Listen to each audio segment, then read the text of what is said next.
আসসালামু আলাইকুম রহমতুল্লাহি ওবারাকাতুহু।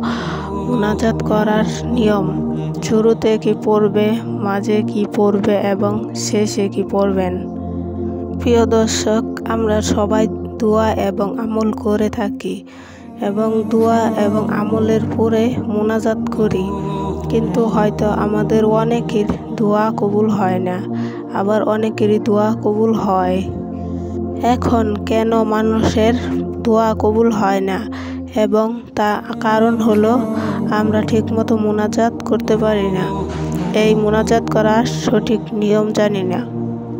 দর্শক, তাই আমি আজকে এই ভিডিওতে মুনাজাত করার নিয়ম, শুরুতে কি পড়বেন এবং শেষে কি পড়বেন এবং এর কিভাবে দোয়া মুনাজাত করবেন তা আপনাদের জানাবো ইনশাআল্লাহ। ভিডিওটি অত্যন্ত গুরুত্বপূর্ণ, তাই ভিডিওটি শুরু থেকে শেষ পর্যন্ত দেখার অনুরোধ করছি। তাহলে দর্শক, চলেন শুরু করা যাক। প্রিয় দর্শক, আল্লাহ তাআলার কাছে যে কোনো সময় মুনাজাত করা যায়। আপনি চাইলে দিনে রাতে দাঁড়ানোর অবস্থায়, শুয়ে বসে, উজু করে বা উজু ছাড়াই, এমনকি গোসল ফরজ এমন অবস্থায় বা নারীদের ঋতু অবস্থাতেও দোয়া করতে পারবেন। তবে ফরজ নামাজের পরপরই মুনাজাত করবেন না। আগে কিছু সুন্নত জিকির করে এরপর ইচ্ছে হলে একাকী মুনাজাত করতে পারেন, অথবা ফরজ সুন্নত সব নামাজ শেষ করে এরপর মুনাজাত করবেন। সালাম ফিরানোর মাধ্যমে নামাজ শেষ হয়ে যায়। অজু অবস্থায় পশ্চিম দিকে ফিরে দোয়া করা মুস্তাহাব বা উত্তম, তবে এটা জরুরি নয়। অজু ছাড়া অন্যদিকে ফিরেও মুনাজাত করা যায়। মুনাজাতে 2 হাত তোলা মুস্তাহাব। আল্লাহ তাআলা এটা পছন্দ করে যে মানুষ ভিক্ষুকের মতো তার দরবারে বিনীতভাবে হাত তুলে দোয়া করবে। এইভাবে দোয়া করলে সেটা আল্লাহ কবুল করে নেন। সালমান আল ফারাদি রাদিয়াল্লাহু আনহু থেকে বর্ণিত, তিনি বলেন, রাসূল সাল্লাল্লাহু আলাইহি সাল্লাম বলেছেন, তোমাদের রব লজ্জাশীল ও দানশীল। তার বান্দা যখন নিকট 2 হাত তুলে প্রার্থনা করে এবং তিনি খালি হাতে ফিরে দিতে লজ্জাবোধ করেন।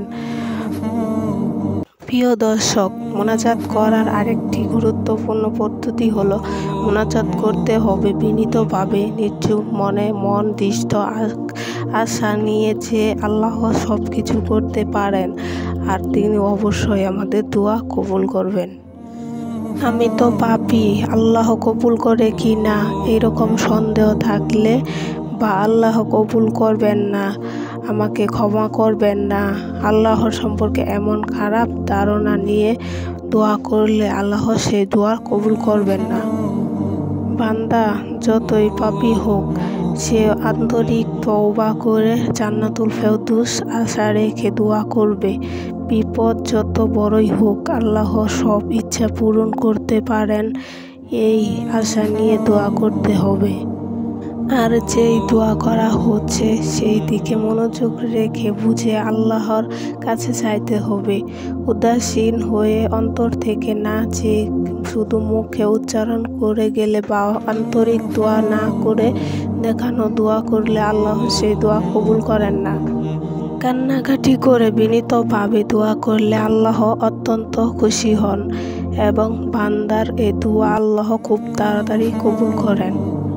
মুনাজাত করার আরেকটি গুরুত্বপূর্ণ পদ্ধতি হলো, মুনাজাতে প্রথম আল্লাহ তাআলার প্রশংসা নিয়ে শুরু করতে হবে।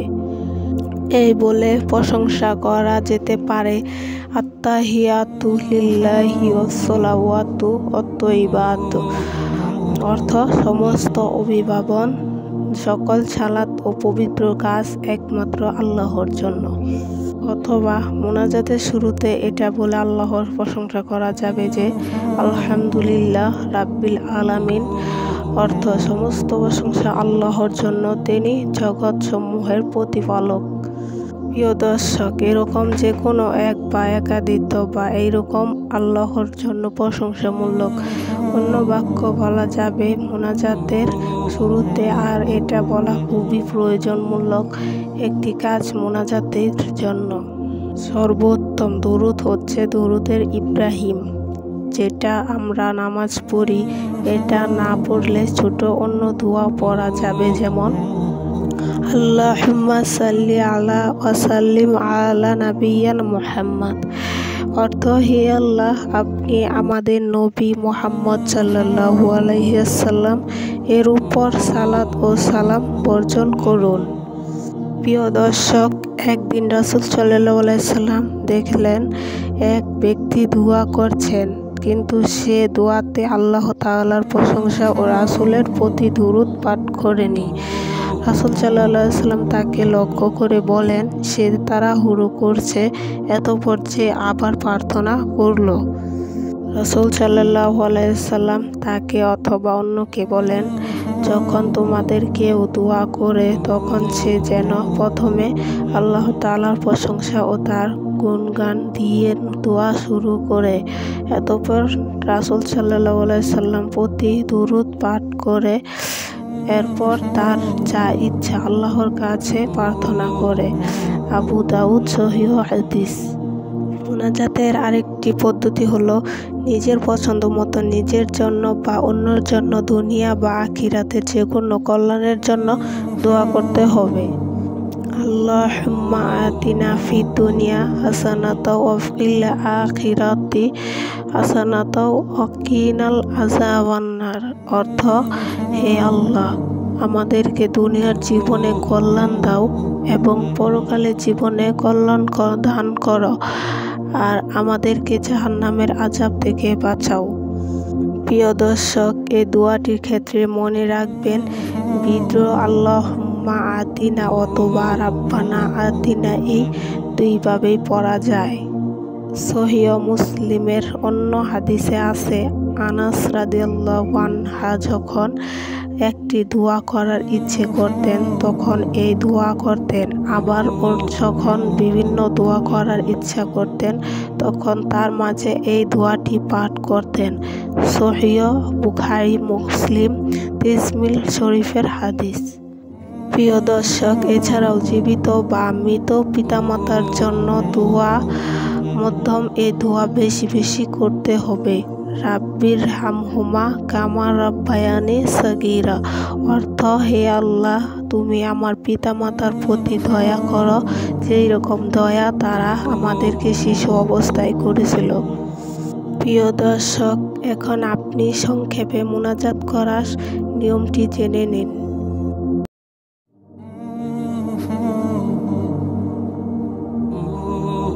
আপনি যেহেতু আল্লাহর কাছে দোয়া করছেন, আপনার দোয়া কোনো না কোনোভাবে আল্লাহ তাআলা কবুল করবেন, এতে কোনো সন্দেহ নেই, কারণ আল্লাহ রাব্বুল আলামিন অতি দয়ালু। আমি আশা করি যেহেতু আজকে ভিডিওটি অনেক গুরুত্বপূর্ণ ছিল, তাই ভিডিওটি শেয়ার করে সবাইকে শেখার সুযোগ করে দিবেন ইনশাআল্লাহ। আর যারা ভিডিওটি শেষ পর্যন্ত দেখছেন, কমেন্টে আলহামদুলিল্লাহ লিখে আল্লাহর শুকরিয়া আদায় করুন। আজকের জন্য এই পর্যন্তই। সকলে সুস্থ কামনা করে বিদায় নিচ্ছি। আসসালামু আলাইকুম ওয়া রাহমাতুল্লাহি ওয়া বারাকাতুহু। আপনারা যখন মুনাজাত করবেন তখন আল্লাহর কাছে কিছু চাইবেন। তার শুরুতে আল্লাহ তাআলার প্রশংসা করার পর কয়েকবার দুরূদ শরীফ পাঠ করে নেবেন। যে দুরূদ পড়েন সবচেয়ে ভালো হয় দুরূদে ইব্রাহিম পড়লে, তাই কয়েকবার দুরূদে ইব্রাহিম পাঠ করার পরে আপনি আল্লাহর কাছে কাঙ্ক্ষিত বিষয় নিয়ে দোয়া করবেন। আল্লাহর তাআলার কাছে খাস দিলে আল্লাহর কাছে মাথা নত করে কান্নাকাটি করে করে আল্লাহর কাছে দোয়া করবেন। এরপরে দোয়া শেষেও আপনি কয়েকবার দুরূদ শরীফ পাঠ করে নেবেন। এইভাবে দোয়া করলে আল্লাহ আপনার দোয়া নিশ্চিত কবুল হবে ইনশাআল্লাহ। আর হ্যাঁ, একটি কথা মনে রাখবেন, আপনি দোয়া করে কোনো তাড়াহুড়া করবেন না।